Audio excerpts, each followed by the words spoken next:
det blev dags att börja fundera på livets uppkomst och sånt där, hände saker i kroppen, men det mesta var till besvär. Jag försökte tänka på annat, men det var inte alltid så lätt. Tanken drogs obevekligt på ett otillbörligt sätt.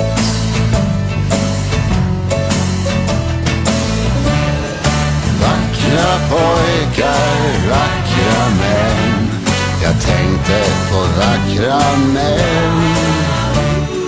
Vackra pojkar, vackra män, jag borde väl tänkt på något annat, men jag tänkte på vackra män. I klassrummet var det bedrövligt, jag visste varken ut eller in. Vad jag än försökte att göra var det omöjligt att låta bli. Jag försökte vara koncentrerad, men såg bara kroppar överallt. Snälla doktorn, kyl ner mig, svalka mig, ge mig något kallt. Nakna kroppar, nakna män, jag ser bara nakna män. Nakna kroppar, nakna män, jag borde väl se något annat, men jag ser bara nakna män. Hur skulle jag då ta mig ur denna obeskrivliga nöd? Jag fick vända mig till religion för att finna någon slags stöd, närmare bestämt till vår nya kandidat i filosofi.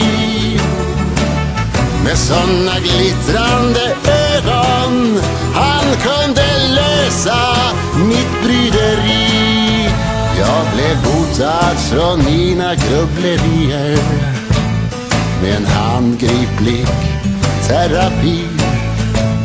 Till sist fick jag svaret på gåtan, vad som kan rymmas i ett par jeans. Vackra pojkar, vackra män, jag tänkte på vackra män. Vackra pojkar, vackra män, jag borde ju tänkt på något annat, men jag tänkte på vackra män. Vackra pojkar, vackra män, jag såg bara vackra män. Vackra pojkar, vackra män, till slut förstod jag äntligen varför jag tänkte på vackra män.